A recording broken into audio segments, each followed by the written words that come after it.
if we want to be happy, healthy people, we need to be grateful for what we've got.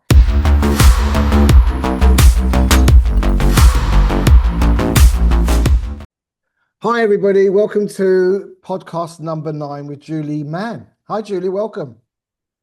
Hello, thanks for having me. Well, you had me on your podcast, and I think we talked about habits for about half an hour, didn't we? I really enjoyed that. I think, yeah, and we I could th- have gone for long, couldn't we, I really? think, yeah. So today we can go as long as we like. Well, I usually cap it about an hour, but we've got as long as we like. So, so welcome to the show, and just so our audience can get a sense, who are you? So, well, that's a really interesting question, isn't it, Erkan? Because I could be all sorts of things. But in terms of if you talk about what I actually do, which you may not be, I actually show people how to change their habits so they can be healthy, happy humans. But who I am is someone who is really curious about the world and really curious to know how I can make a difference in it, whether that's in my working life or in my personal life. Yeah. And that leads us beautifully into the whole raison d'etre of business bold is mix is balancing up or not balancing up. It's not about balance. It's more about starting to question what it is that we are. Who are we in our business and economic life? Who are we in our personal life? And one question I get asked: Are you a life coach or a business coach? And I say, well, it's all life, isn't it? I mean, like your business occurs in your life, your relationships occur in your life. So it's all you, and you happen to be the denominating factor in all those activities. So, if you could take yourself on and look at the world. I mean, when you It's do look interesting at the, it's interesting what you're saying about balance though, because actually, although we can strive for balance, actually, I don't think there's any such thing because, some days we'll be more focused on one thing than another. And obviously, we have a rich life, all of us, whatever our life um, circumstances are lots of things that we have to do, but sometimes it means perhaps focusing more on business, or perhaps, the children are more, obviously children are important if you got them, but if you haven't got them, they're important. But actually, maybe your children need some more focus. And so having a balance, I think, really is unattainable. Mm. Like Well, I think it's an interesting word. striving for it, something else. Yeah, I think it comes out of industrialization because we talk about work-life balance because the industrialized number is you work 5 days to have 2 days off, commonly. I mean, I think people in retail would say no, it's a little bit more than that, or people in, I don't know, hospitality would tell you it's more than that. But then there's this thing about how do you balance five two. And it just brought to mind this comedian that I absolutely adore actually. His name's Steve Hughes, and he's an Australian comedian. He says I think it should be 5 days off, 2 days on. And I think that's the balance I've been working towards is like working less, requiring less at material consumption from life so I can have more free time in nature and to do the things I want to do, as opposed to being on this kind of fake it till you make it, work hard. We've all been on that treadmill, and I'm sure we've all been in it for different reasons. But and I guess it comes with age as well. I find that your drive. I mean, I was talking with friends that are staying over, they're kind of similar age to me. We don't have the drive for those things anymore. And younger people may do, and they have that desire to make their mark. And I think that respite from yourself is good. As you get to a certain age, you know yourself, you know what makes you happy. So is work changing for people? I mean, I'm sure that's true for I, many. I think it is. And obviously, COVID changed things dramatically, didn't it? But going back to what you said about work, some people love what they do so much that they don't consider, even though it is work because they're getting paid for it, they don't consider what they do as work, and actually it all becomes part of the whole thing. So it's an interesting discussion, isn't it? Well, Because there are a lot of people out that obviously hate what they do. In fact, I imagine that the majority of people on the planet would rather not be doing what they're doing. I know that's a big sort of statement, isn't it? Not a statement, it's a guess. But I hear people complaining about what they do and longing for the weekend when they get those 2 days. And when I was younger, actually, I used to long for the party, long for what was happening at the weekend because that was where the fun was going to be. But actually, I think as we get older, yes, priorities change. We want different things. But also, I think if you're self-employed, like you and I are, then eh, the 9 to 5 thing doesn't always exist, does it anyway? No, I was just thinking back to what I said because I do love my work, but also work is work as opposed to doing non-work work because there is non-work, there is non-paid work. I don't know what I mean by that. I mean, like, for example, working in the garden. I find that as something Doing that's the washing up. doing the washing up, cleaning the house. I mean, this morning I got up and I had a row of laundry out outside. I thought I've got to get that in, put that away, fold that up, tidy the kitchen up because I left it a bit of a mess last night. And there is work. I mean, you have to chop wood, carry water. But this idea of going to work and being stuck in a certain place for a certain amount of time, almost, I mean, I'm going to say like a hostage, but it does take something out of you to be in that position. And then how do we reconcile that work against, if you like, the balance of what we might call our recreation and passion? And I think what I was going to say earlier on, which I kind of didn't get out, is if what is that old saying is if you find your passion in life, you never work a day in your life. And I think that's really true.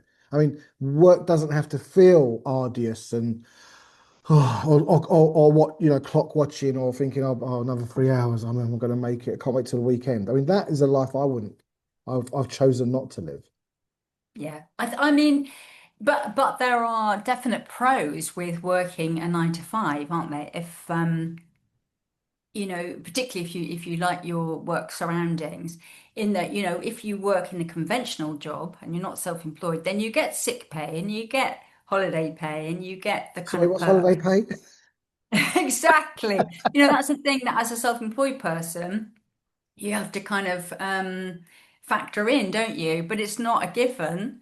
If you're not well, or if you're working at home and that your children are of an age where they're going to school and they're not well, and you have to look after them, then it's really it's a tricky kind of thing to juggle even. Yeah. But we've seen work change dramatically. I think what you just said about COVID, Yeah. I think the internet changed how we worked. I think those two are two big things. I mean we were already using Zoom and remote. I was encouraging businesses to get more liquid about where their staff were. They didn't all have to be in the same office or in the same premises. Obviously, some businesses you need your staff there because it's a physical business that where you're selling or providing services, product or service, I should say. But the idea that you can, I don't know, mix and match, you can have this flexible way. I like sometimes when I think, I haven't done any work last 10 days. Now this week, I've got a bit of a pile and a backlog of things I need to get going. But now I feel like really motivated to get those things done. And I feel I'm looking forward to getting them done. Whereas last week and a few days before that, the last 10 days, I've had friends over from the UK that I've known for almost 3 decades, sharing North Cyprus with them, and having a holiday, being on holiday with them on their holiday and taking them to all different places. And we were doing a gratitude exercise yesterday in the beach with two of them. And and one of the things I said, we really appreciate you taking the time and showing us around the island. And I said, and my gratitude was, it's kind of like when you share, you get it back again. Like, you take someone to a beautiful beach or historical monument, you get to appreciate it again because they're looking at it and going, wow, this is beautiful. You're like, oh yeah, it is beautiful. And it's easy to take it for granted. Yeah. So I think that's an interesting thing. It's like the more we, like, who was it? I think it was a friend who I said, the more we celebrate, the more there is to celebrate in life. Oh, I totally agree. I think that if we want to be happy, healthy people, we need to be grateful for what we've got, no matter what we've got. And then just the whole act of being grateful um, somehow enables us to receive more to be grateful for. And I love that. But I think, what you're talking about having holidays, and, I think what's really, really important, that particularly as a self-employed person, is making sure that you create breaks for yourself and that you do rest. And I think a lot of people don't, they underestimate the importance of downtime, of stopping, of actually just doing nothing, just being, or spending time in nature. But actually, it's very easy to get caught up in the things the to do things. But actually, being is really the most precious thing, isn't it? When you experience a sunset, or maybe something that's seemingly not so magnificent, but you're able to be with that thing, kind of time stands still, and actually the feelings that we have actually connecting with that is so precious. I think it's really important to make sure that in every day that we have, whatever's happening, we have at least 5 minutes or something for ourselves. And actually, the other thing is that if we're not doing that and we have children around us, we're role modeling that. And really, we need to be teaching our children that taking time for ourselves and them taking time for themselves is really important. There's too much of, you know, parents maybe putting themselves at the bottom of the list and they're role modeling that actually, parents aren't perhaps as valuable as children, or we're all equally valuable, aren't we? Yeah, I mean, I just that just brought to mind my parents' generation, because that generation, like post-war, they grew up just towards the end of the war. There was scarcity, there was supply issues and uh, difficulties, and it was, in that culture, it was always life is hard, money doesn't grow on trees, and you have to work hard. And it was very much based in the physical domain. It wasn't based in the domain of ideas or leverage or compounding your efforts. Like, for example, if you write a book, you can, or you make a film, or you do something that then works for you. It was in the physical domain. You did a bit of work, then you stop, and you go and do some more work, and you got to do some more work. It was in that domain, and I think there is something about that. I just think about what I've learned about being in Cyprus is that it's almost like when you can get back. I describe it like this, Julie. The difference between industrial time or mechanical time, commercial time is money. The what's it called? The hamster wheel. Yeah, because if you stop, you kind of go. You got to keep going. And then there's natural time. I mean, we were driving back the other night from somewhere, and it was dark, no moon out. We just pulled the car down one of the village roads and we got out and we just looked at the stars. And I can still feel my Protestant work ethic saying, come on, we've got to go. Like, come on, like, we've got to go. I'm like, no, just leave me alone a minute. I'm just enjoying the stars. Are amazing. I'm hoping to see a shooting star or something. But it was like just to stop and look and wonder and engage. And you could almost, that's kind of silence. There was no sound. Normally you'd hear like crickets and I don't know, something in the background. It was just silent. And the stars. And I thought, in that moment is almost eternal. And there's a quality of life when you're in nature that you experience the eternity of time. But in industrial time, well, you never got enough. It's got like a tick, tick, tock, tock, tick, tick, tick, tick. Got to get this done, got to get that done. I think that kind of robs us of Yeah. there's a certain quality we're robbed of in life when we're at the mercy of that. I think it's so precious, isn't it, what you said? You mentioned the word wonder, and let's face it, the world is a wondrous place. Yeah, I know stuff's happening that's not okay. Hmm. We're surrounded by it. And if we choose to focus on that, sometimes that seems to be that's all there is. But actually, in the everyday, the small things, there is beauty absolutely everywhere. And I think that when we overlook what an extraordinary thing it is to be alive, to be in this body, on this earth, experiencing whatever experience we're having. When we overlook that, life can become very mundane and life can be, same old, but actually it's really important. And that's why I think, stopping is how we recognize when we stop that actually we realize that when we stop and we get present to something, that is where the wonder is. And I also one of the things I mentioned at the beginning was that I am a very curious person. And I think that the moment we stop being curious is the moment that life becomes really dull. And that's the great thing about children. Children just think, everything's a wonder, don't they? They're just so sort of gobsmacked by every single moment. And it's just such a pleasure to be in their company because it reminds us of the wonder and extraordinariness of this world. Like you said, when you stopped, and it was pitch black and all there was were the stars, like wow, that children are in that wow all the time, aren't they? They don't have any concept of time. So being around them really reminds us of, how extraordinary life is and how precious. Well, you just distinguished two of the main, I don't know if you know, I designed a program called the Be Inspired program, Discover Your Genius. And it's basically, there's a fundamental understanding in that program that what are kind of roots to genius is wonder and curiosity.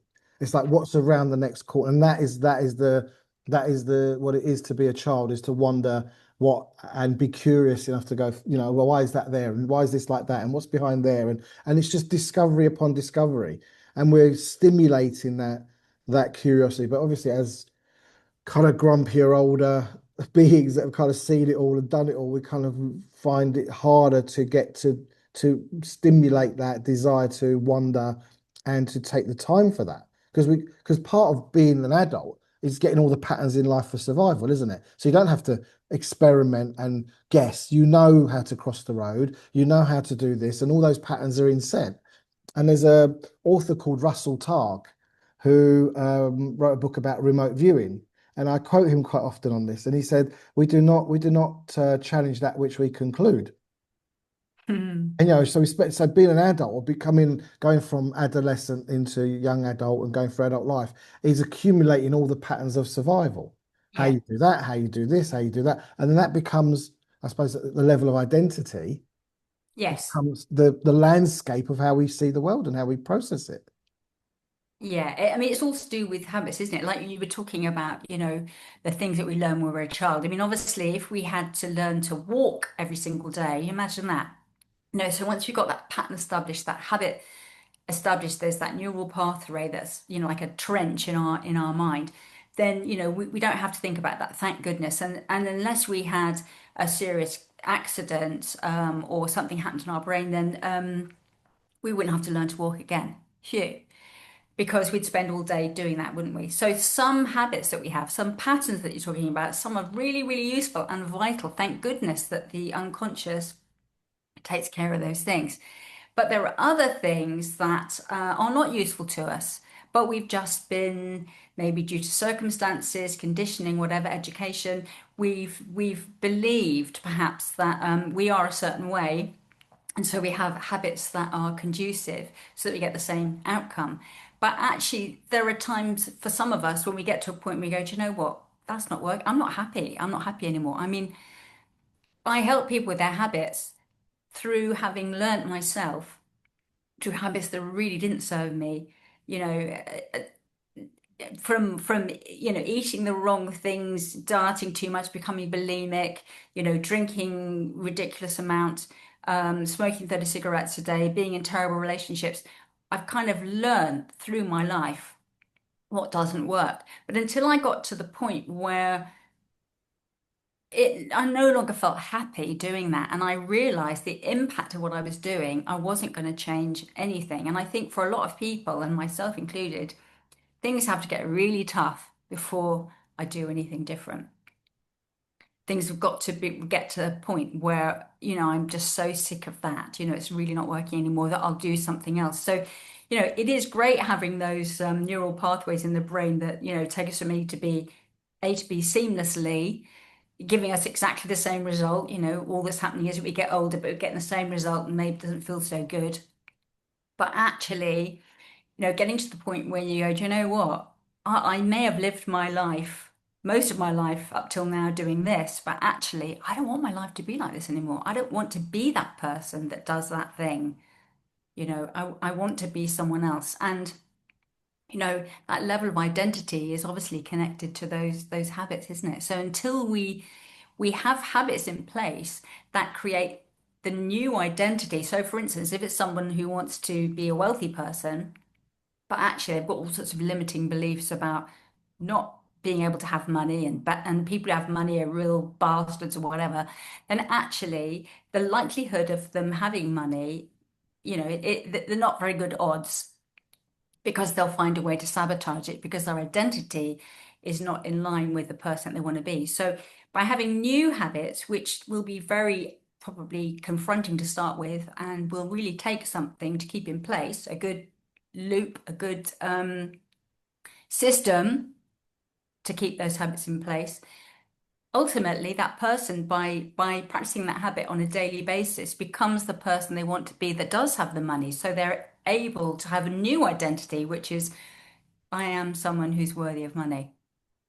And that in itself is a triumph over the past, isn't it? It's a way of a demarcation. It's like you you alter your perception, you alter your worldview, you take new actions, and there's a kind of a established number of days. You know, you do something for 21 days or a month, it becomes a new habit because obviously all habits are formed at some point, and then they become I don't know, they become some a way of relating to ourselves. That's who I am. You know, how often do you hear people say, "Oh, I couldn't do that"?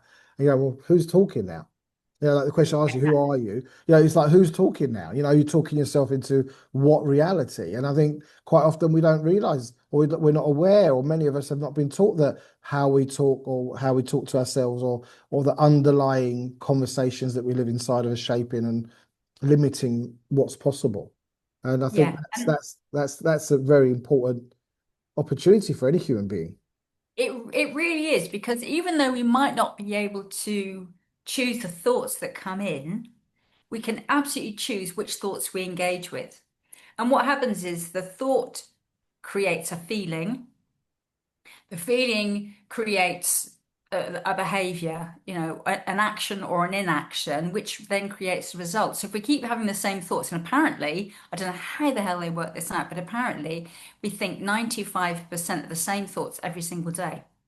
So we're only having 5% new thoughts, which is scary, isn't it? Which is why it's really important to be curious about the world and reading new stuff and opening yourself up to new conversations and experiencing lots of new things so that we can think differently and challenge what we already have thought maybe for a long time.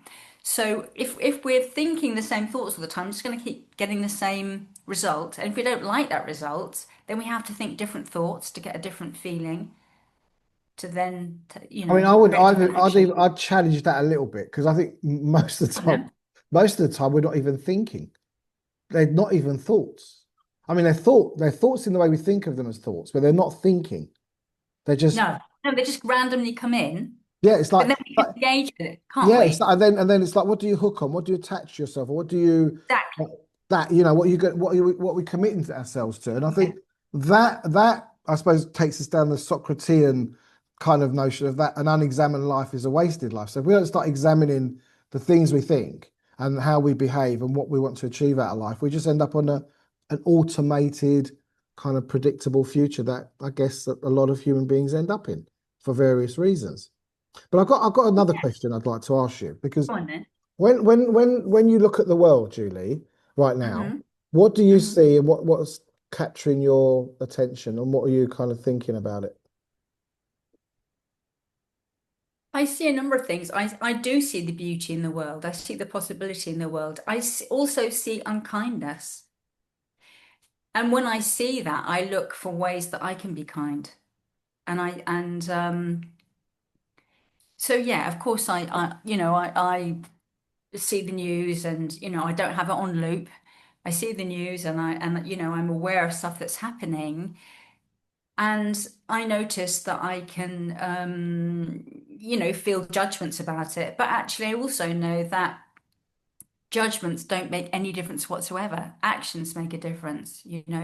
Lots of people have opinions about what's going on in the world, but actually they don't make any difference at all. They might create some lively debate, but what's going to happen with that? So It's if I'm action. reading between the lines, and I know you're not speaking in code, I think you're very clear. Is that what your opinion of it, whatever that is, and debating other people and their opinions or views on that is almost like it's almost like was it? Does they say worrying is it's about as useful as chewing bubble gum? You know, like to solve your problems. You know, I can't remember the song. You know, but you know, it's actually what is it? What is it that you're actually doing? Because I mean, we've all done it. I'm sure we've all Yeah. seen I Yeah. mean, we're more aware of global events in this age than we probably have been in the history of humanity. And the reality is that directly, there's very little you can do unless you really choose to go, right, I'm going to go there and be there and do something. And obviously, the majority of us would never, we don't do that. No. So you're saying that We actually, can if make it's a going to, difference. We can make a does it difference in make a our local difference? community, can't we? And with our neighbours, with our, actually, I think, to just to clarify though, everyone, of course, is entitled to their own opinion. Sure. And that's fine. We all have it. I haven't, but I never think that mine is right. I think that mine is right for me. And I think that when I come across people who think that they're right and they're beating the drum about something, I think, do you know what? If you really want people to listen to what you have to say, then actually inspiring them rather than beating them around the head with it is the way to go. And actually, people can talk a good talk, but if there's no action, if they're not being what they're saying, going back to being again, do you know what I mean? People can say all sorts of And how are you, things. how are you managing your being? I mean, how is it?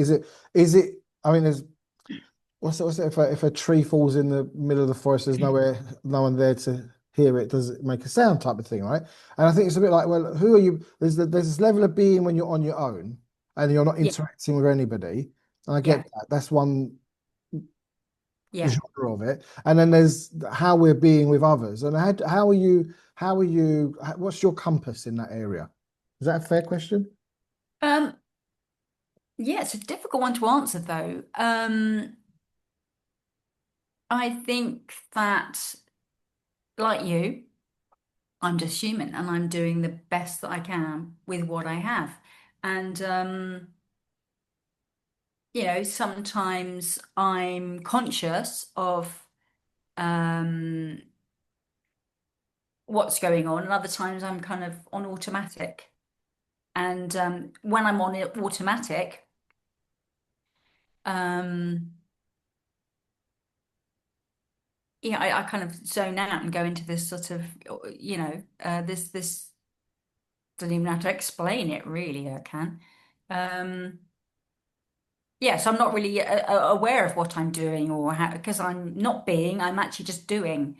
Um, I notice when I'm around other people how if I notice a sort of judgment of something they're saying, then I often practice inside my head thinking, it's okay. They've just got their opinion.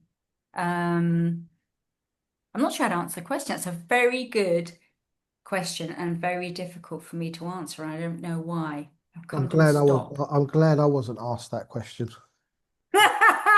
What would you have said?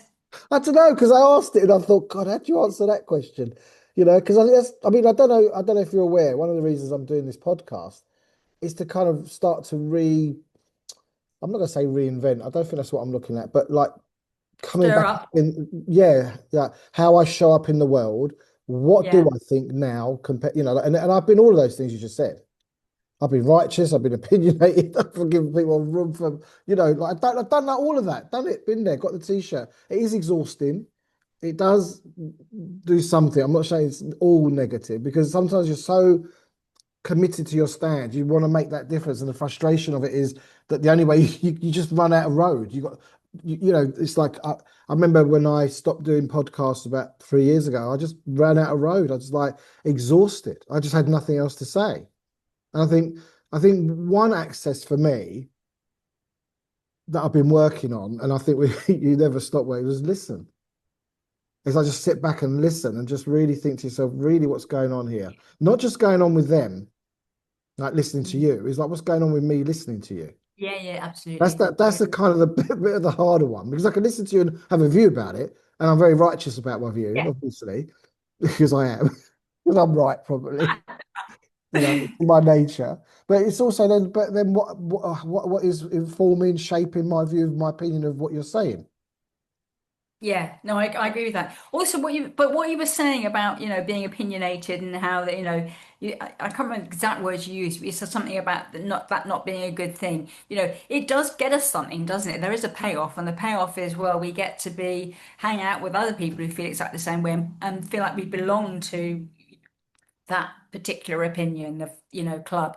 Um, so I think that whatever we do, whether it's whether it makes us feel happy or healthy or any of those things, there'll be payoffs and there'll be costs probably. for sure, definitely for sure. So, and it's just, and when we can become aware of that, then we can choose in a different way, But I think that's maybe the a thing is that powerful way. it's keeping an eye on the compass. It's like every now and again, I look down and go, oh God, I'm pointing bit towards the north too much, or like I'm a little bit off my path, you know. And I think Yeah. I could tell you things that I've done. I'm not going to tell you because I'm too embarrassed to share it with anybody. But I've done things I've Oh, gone, oh my God, how could I say that? yeah. No, no, no. I mean, I've done the 30 same. years of working on myself, and that's what I'm saying. Like, I was talking to a friend. Well, I know, but the thing is, because we're not a done deal, are we? We're not kind of fixed. We know that.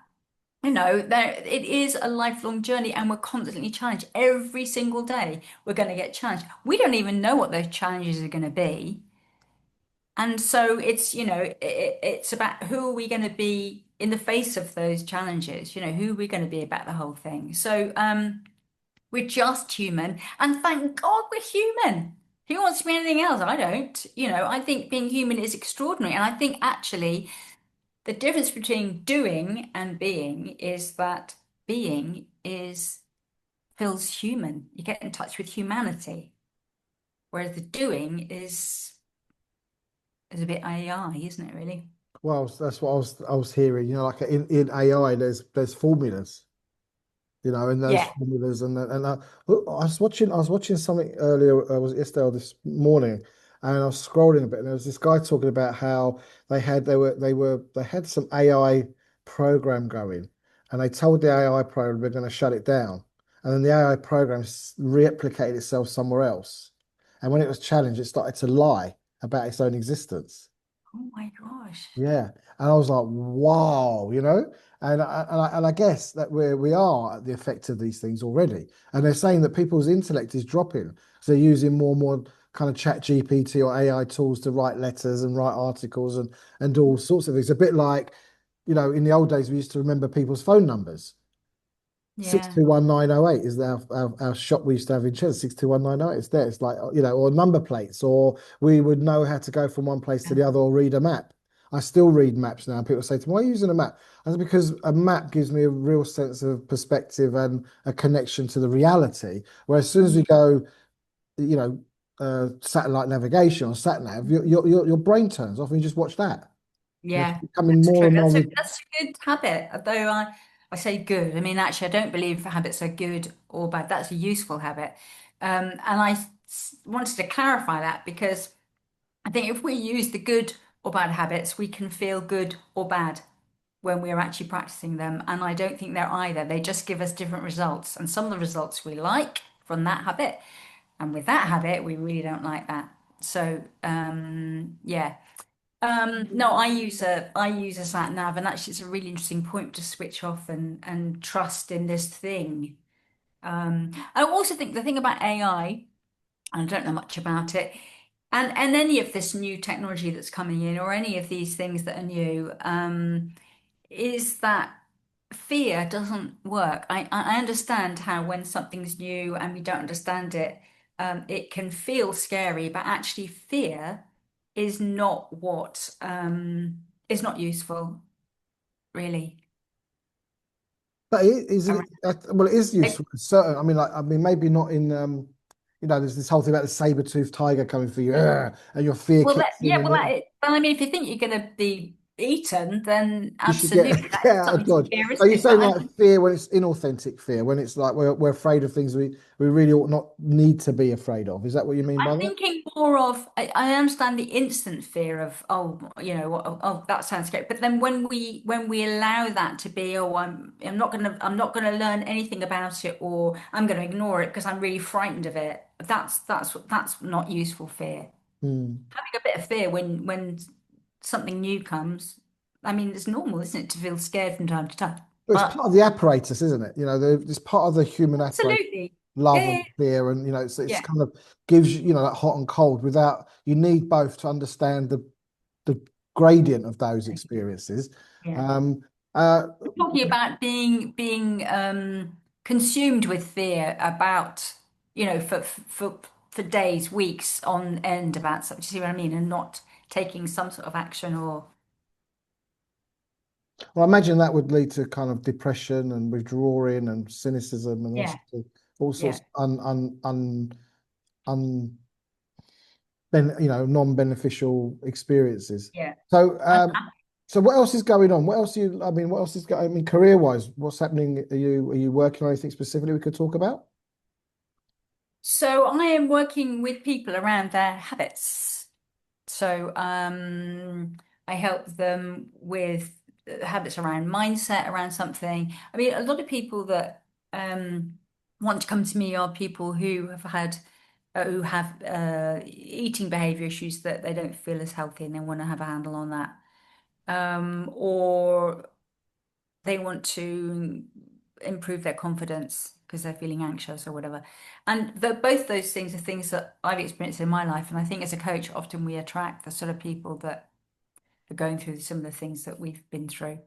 Um, and then I have my online health and wellness business, and I show people how they can nourish their gut. And for those people that don't know, having a healthy gut means obviously a healthy body, but it also means a healthy mind. It means a clear mind, and it means healthy skin as well. So having a healthy gut is a really, really important, And really what are kind of thing. the main principles of keeping a healthy gut? I mean, what are you kind of saying to people about Talk that? about prebiotics, probiotics, digestive enzymes, that kind of thing. But our gut is now being seen as our second brain, and more people are becoming aware of the importance. And it doesn't have to be a chore, or you don't have to be. I mean, obviously, you can go and see a nutritionist, which I'm not, but there are plenty of ways to nourish your gut if you find out the information. And so, helping people with that makes a big difference. Yeah. Brilliant. Okay, right. Is there anything else you'd like to talk about? Oh gosh, I put the pressure on you, haven't I? there's a wide open question. Well, Um, is there anything you'd like to? yes, I would like you to give me an example of a habit that you've had in the past that didn't serve you and how you changed that. There is a habit that kind of comes and goes. And about 2 years ago, I thought, and it was kind of like, so I want to kind of, I was very judgmental of anybody who got the mNRA injections for COVID. Coming from a space of activism and telling people that, but I'm not making it about that. And so much so that people that complied with that, I kind of lost my connection with them on a human level. I'm going back maybe 3 years. And I started to take on my alcohol about 2 years ago. And I was looking at alcohol and I started to read two very good books about it. You start to notice, it's like, when you put your attention on something, it starts to show up everywhere. So Yeah. you watch a program, people are drinking. They're drinking to celebrate. They're drinking when they're down. They're drinking on their own. They're drinking when they're with friends. It's like almost like, blah blah blah, let's have a drink. It does, or let's have a drink. So I was kind of seeing how drinking is so weaved in to Western. I'm going to say Western life because that's been my experience of it. And even drinking alcohol is sophisticated, drinking a 12-year-old malt or an exclusive wine or a special kind of brandy or whatever. Like it's almost like. But what I got to is that alcohol in any form. Think of the poison, and then there's wrappers. They're the bottles and the romance, and they're either cocktails or there's champagne or whatever. However, it's all dressed up. Is that all alcohol is poison? And there's just different delivery methods of it. And I gave up, not last year, the year before, I gave up for 5.5 months. So I said to myself, well, I'm not going to drink. And I didn't drink for 5.5 months. And I didn't drink on New Year's Eve, not last year, the year before. And I noticed how different I felt. I noticed how kind of like weird it is when you see other people drinking, when you don't, how it changes their character. But more importantly, I realized how I was also a victim, or I was conditioned by the bigger narratives.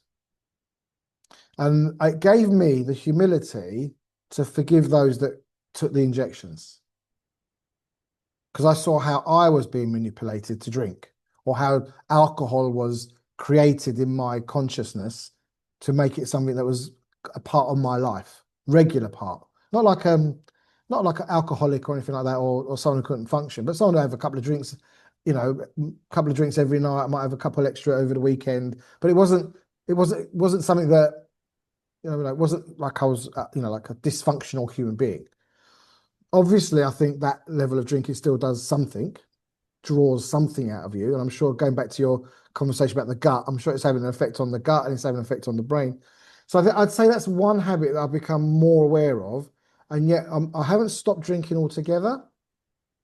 Um, and I noticed that I don't drink as much, but I can go off on a, like if it's a night out and there's a few friends and it's, the mood takes, I'll have a drink. So I'm curious then, when you do drink, do you feel differently afterwards or whilst you're drinking? Having already come to that kind of conclusion about it being poison and then Well, I think see, it's just, I think it says there's what I kind of tell people that there's beliefs and there's what we think.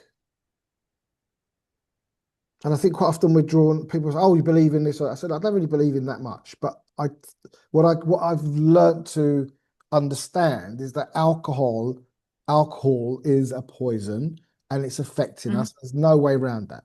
Whether I do it or not, that's a different matter. Whether anyone else does it or not, it's a different matter. But I think I see it as that. I wouldn't put it down to belief, but I put it down to assessment of the situation. For And me, sorry. for me, it does it is like a poison. When I was in my 30s, so I'm 67 now. When I was in my 30s, I went traveling and I drank a lot, and I went around the world and drinking, and basically I kind of when I got back from Australia, I was there working for some time, but my whole trip was a year. When I got back, I drank a bottle of gin, and the next day, the next week, I was so ill.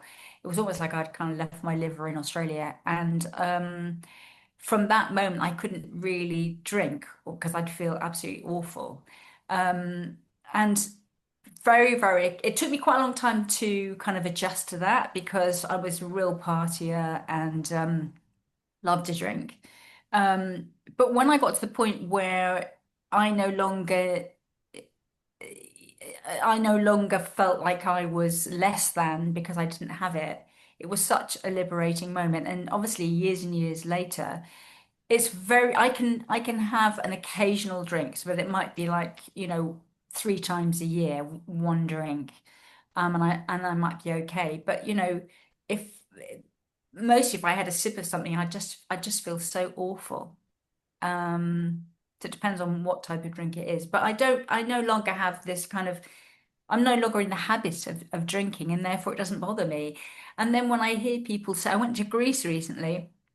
And everyone, of course, is vying for you to get into their restaurant, and they're all offering this and that. And some guy who's probably about my age, he was trying to welcome us in, and trying to, suggest that he would give us this and that if we came in. And he said, we could have some drinks, and there would be a free this and free that. And I was like, and then my friend said to him, oh, she doesn't drink anymore. And he went, oh, she must be really boring. And I just thought, well, I didn't go into his restaurant, but I thought, no one knows what I'm like. No. And isn't that sad that there is that sort of, it's almost like a collusion, that I used to experience when I wasn't drinking in the beginning, that people would say, oh, don't be so boring, go and have this, but actually, if you're sober and you're in a venue with people who are drinking a lot and they get to that point where they're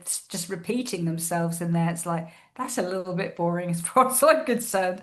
But I just thought it's not okay to make those judgments about, I mean, people do obviously, and he did, but you know um But I think the it thing with causes. alcohol, I mean, with alcohol, I mean, look, let's say that was marijuana or cocaine or heroin. Yeah. Oh, you're a bit boring. You don't want any heroin. You go, doesn't fit, does it? Right? But I think You're a bit boring, having a line of Charlie, but yes, but well, I've been around friends like that as well. But what I'm saying is that it's almost like it's kind of like a cultish thing. It's like join our cult, Yeah, come in, have a drink, you know. And I'm in that cult and I'm outside of the cult. I haven't totally broken free word like I might have 3 drinks in a year or none. I will have occasional drinks, and yeah, you know, those who say to me, you probably haven't still having yeah, too much, and I probably am. Uh, yeah, I probably am having more than I should because I still drink when I want to, which is not off. Which I don't know.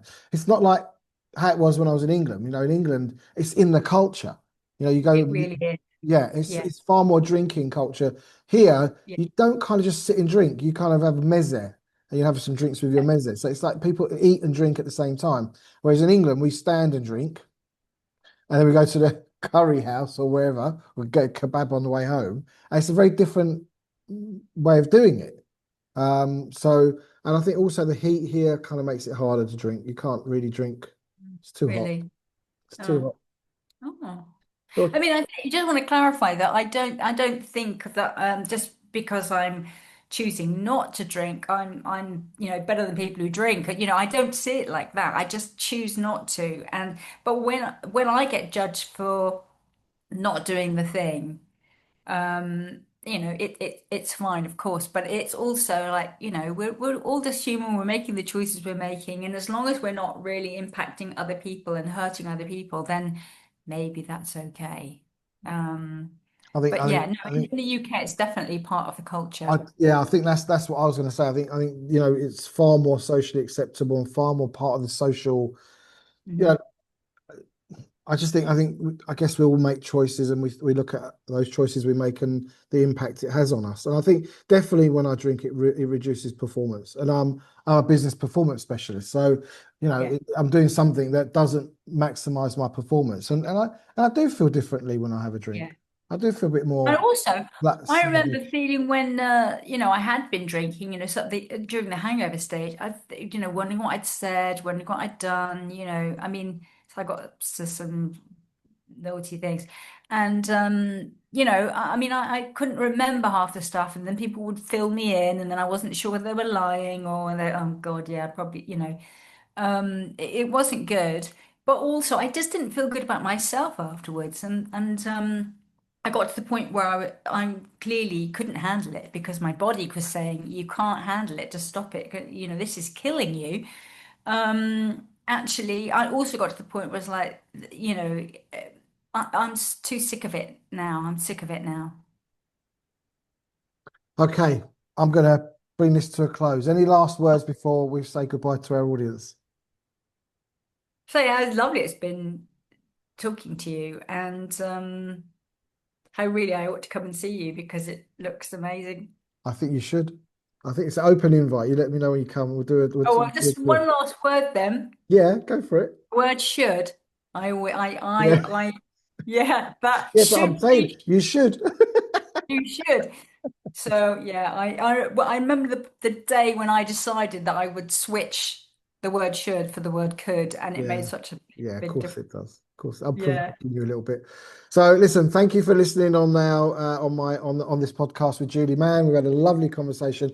Julie, is it okay if I put your contact details below the video? Absolutely, I'd love that. Thank you. Yeah. And just to for the record, where are you based? I'm in the UK, but I work globally, so Great, fantastic. Okay, online. guys, thank you for joining us. Until next time, bold in life, bold in business, and bold in life. Take care. Bye.